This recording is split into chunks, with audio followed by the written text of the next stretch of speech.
Gujarat board standard 12 statistics का chapter number 5 exercise number 5.1। इस chapter के हम लोग इलस्ट्रेशन पहले ही कर चुके हैं, एक्सरसाइज 5.1 के पहले वाले।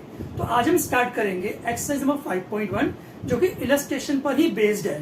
तो क्या करना है आपको, obtain the derivative of the following functions with the help of definition. And definition क्या होती है, F dash X is equal to limit h tends to 0, फिर लिखते हैं हम लोग F X plus H minus F X divided by H.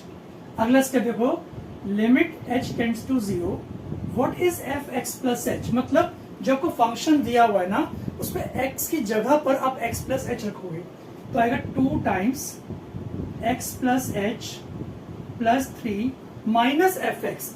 F x तो 2x plus 3 है तो लिखो 2x plus 3 divided by h। इसके बाद limit h tends to 0, limit h tends to 0 के बाद 2 को x से इंटू करो 2x आएगा, 2 को h से करो 2h आएगा, plus 3 minus 2x minus plus minus 3 whole upon h। क्या कट रहा है इसके अंदर, 2x कट जाएगा बिकॉज एक प्लस का है माइनस का है, एंड 3 भी एक प्लस का माइनस का है, इसे भी यहां से खलास कर देंगे।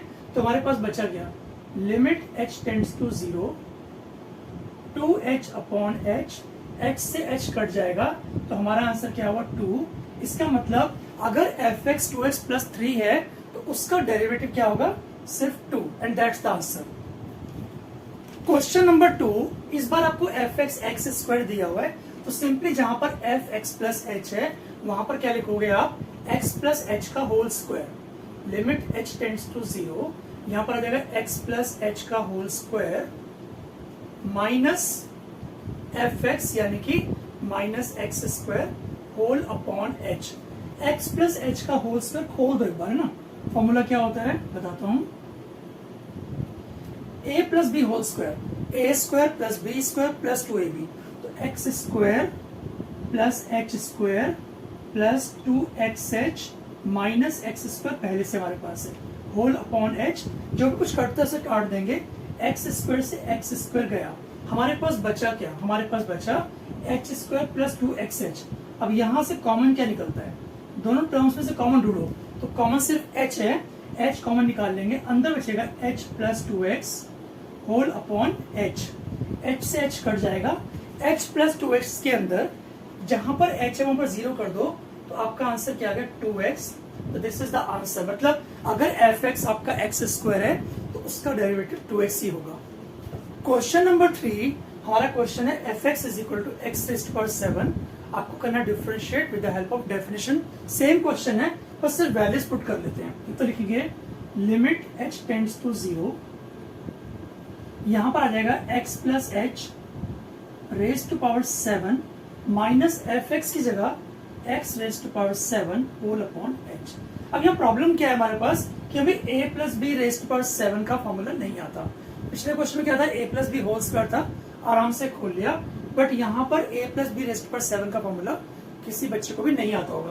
तो एक काम करते हैं, इसको किसी और मेथड से करेंगे। तो लिखो let t is equal to x plus H. अगर मैंने t को x प्लस एच एज्यूम कर लिया, मतलब x प्लस एच को t एज्यूम कर लिया, तो यहाँ पर देखो एज h टेंड्स टू 0, अगर h 0 बन रहा है तो t क्या बनेगा, t तो x बनेगा ना। तो क्वेश्चन चेंज कर रहे हैं, हमारा जो क्वेश्चन x के टर्म्स में था उसको हम t के टर्म्स में करने वाले हैं। तो लिखो limit t goes to x, यहां पर आएगा x प्लस h क्या है, t है, तो लिखो t raised to power 7 minus x raised to power 7 whole upon h क्या है। अगर मैं यहां से h निकालता हूं तो h आएगा t माइनस एक्स, तो यहां पर लिखो t माइनस एक्स। अब एक रिजल्ट आपने पढ़ा होगा स्टैंडर्ड फॉर्मूला, तो वो था लिमिट x गोज टू, अगर a हो तो xn minus an upon x minus a का रिजल्ट क्या होता है, n माइनस 1। तो इस फॉर्मूले को यूज यहां पर हम कर लेंगे, रहेगा 7x raised to power 6, and this is our answer. Question number 4 ध्यान से देखो, fx आपको 1 अपॉन x प्लस 1 दिया हुआ है और साथ साथ एक और चीज लिखी हुई है कि x is not equal to -1। ये क्यों लिखा हुआ है, अगर x -1 हो जाएगा तो डिनोमिनेटर में हमारे पास -1 + 1 यानी 0 आ जाएगा, and something upon 0 not defined. तो ये कंफ्यूज आपको नहीं होना है, मतलब f(x) आपका 1 + x + 1 डिफाइंड कब होगा, जब x आपका -1 के इक्वल नहीं होगा। ठीक है, तो कोई बात नहीं, हम लोग स्टार्ट करते हैं अपना क्वेश्चन। लिखेंगे यहाँ पर लिमिट h टेंड्स टू 0, यहाँ पर लिखो 1/x + h + 1, और यहाँ पर 1/x + 1 होल अपॉन h। ऊपर वाले पार्ट में यानी न्यूमरेटर के अंदर हम लोग क्या करेंगे, L limit h tends to 0, यहाँ पर आएगा x + 1 - x + h + 1 divided by x + h + 1 multiplied by x + 1 into h। अगला स्टेप देखो, limit h tends to 0, x + 1 - x - h - 1 whole upon h, फिर x + h + 1 और फिर x + 1। क्या cut रहा है, देखो एक तो x कट रहा है, एक 1 कट रहा है, और कुछ नहीं कट रहा। तो बहुत ध्यान से देखो, ऊपर हमारे पास न्यूमरेटर में -h बच रहा है और नीचे भी एक h है, तो ये भी कट जाएगा, तो -1 ऊपर बच रहा है हमारे पास। लिमिट h टेंड्स टू 0, ऊपर है -1 और नीचे क्या है, x + h + 1 multiplied by x + 1। जहां जहां आपको h दिख रहा है उसको 0 कर दो, तो हमारा आंसर क्या है, -1/x + 1 दो बार लिखा जाएगा ना, क्योंकि h तो 0 हो गया, x + 1 का होल स्क्वायर। इसका मतलब क्या निकलता है कि अगर आपका फंक्शन 1/x + 1 हो तो उसका डेरिवेटिव क्या होता है, -1/x + 1 होल स्क्वायर। चलिए स्टार्ट करते हैं क्वेश्चन नंबर 5। क्वेश्चन नंबर 5 है, f(x) अगर क्यूब रूट ऑफ x हो तो आपको निकालना derivative same with the help of definition. तो स्टार्ट करते हैं, यहाँ पर लिखो limit h tends to 0, f(x + h) मतलब cube root of x + h minus f(x) आपका क्यूब रूट ऑफ x है, होल अपॉन h। इसके बाद देखो, इसके बाद क्या करना है, हम इसको लिख सकते हो ऐसे, limit h tends to 0, x + h raise to power 1/3। एक चीज याद रखो, nth रूट ऑफ x को हम लिखेंगे x raise to power 1/n।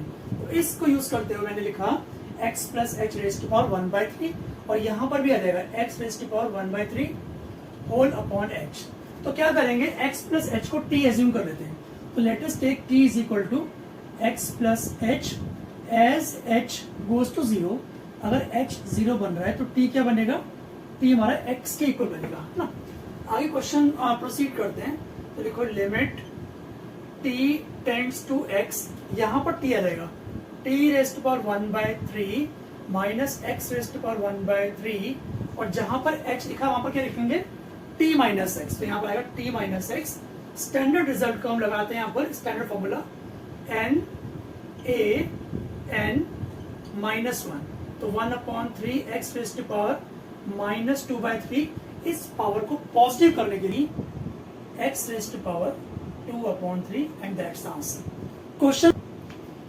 Question number 6 है हमारा, अगर f(x) 2/3x - 4 हो तो इसका डेरिवेटिव कैसे आएगा। देखो स्टार्ट करते हैं हम लोग, लिखो यहाँ पर limit h tends to 0, f(x + h) क्या होगा, 2/3, जहां पर x है वहां पर x + h - 4 माइनस f(x) तो हमारा सेम है 2/3x - 4 whole upon h। Numerator में हम लोग क्या करेंगे, एलसीएम ले लेंगे। तो हमारा स्टेप देखो कुछ ऐसा आएगा, limit h tends to 0, 2 × 3x - 4, 2 × 3x - 4 के बाद -2 × 3x + 3h - 4, ठीक है, होल अपॉन 3x + h - 4, एक बार लिखो, और एक बार लिखो 3x - 4, और एक बार h लिखो। अब क्या करना है, बस खोल देते हैं, लिमिट h टेंड्स टू 0, यहाँ पर आएगा 6x - 8 -6x - 6h, फिर क्या आएगा, +8 आ जाएगा ना, होल अपॉन यहाँ पर भी 3x + h - 4, 3x - 4 into h। क्या कट रहा है इसके अंदर, 6x कटेगा, -8 + 8 कटेगा, ऊपर है -6h और नीचे h है, ये भी कट जाएगा। तो हमारे पास बचा क्या, ऊपर बचा -6 और नीचे क्या बन रहा है, नीचे बन रहा है 3x - 4 का whole square and that's the answer. ठीक है, एक बार चेक कर लो। क्वेश्चन नंबर 7 है, अगर fx 10 के इक्वल है तो डेरिवेटिव क्या होगा with the help of definition. तो बहुत ही इजी क्वेश्चन, देखो कैसे, लिमिट h टेंड्स टू 0। अब देखो आपका fx क्या है, fx एक कांस्टेंट है, यहाँ पर कहीं पर भी x नहीं है, तो अगर मैं fx + h निकालूंगा तो वो भी तो 10 के इक्वल होगा, क्योंकि अगर x कुछ होता तो हम रिप्लेस करते हैं ना, जब x ही नहीं है तो 10 का 10 रहेगा, तो यहाँ पर आएगा 10 माइनस यहाँ पर भी 10 आएगा क्योंकि fx 10 के इक्वल है, और नीचे हमारे पास h आ गया। अगला स्टेप देखो, limit h tends to 0, 0/h। इसके बाद क्या करेंगे, सम 0 divided by anything, the result is 0। इसका मतलब एक चीज आप लर्न भी कर लो साथ साथ, derivative of any constant the result is always 0। Thanks for joining, मिलते हैं नेक्स्ट टाइम, हम लोग और इलस्ट्रेशन करेंगे और एक्सरसाइज करेंगे। फटाफट चैनल को सब्सक्राइब कर लीजिए। थैंक यू, मिलते हैं जल्दी।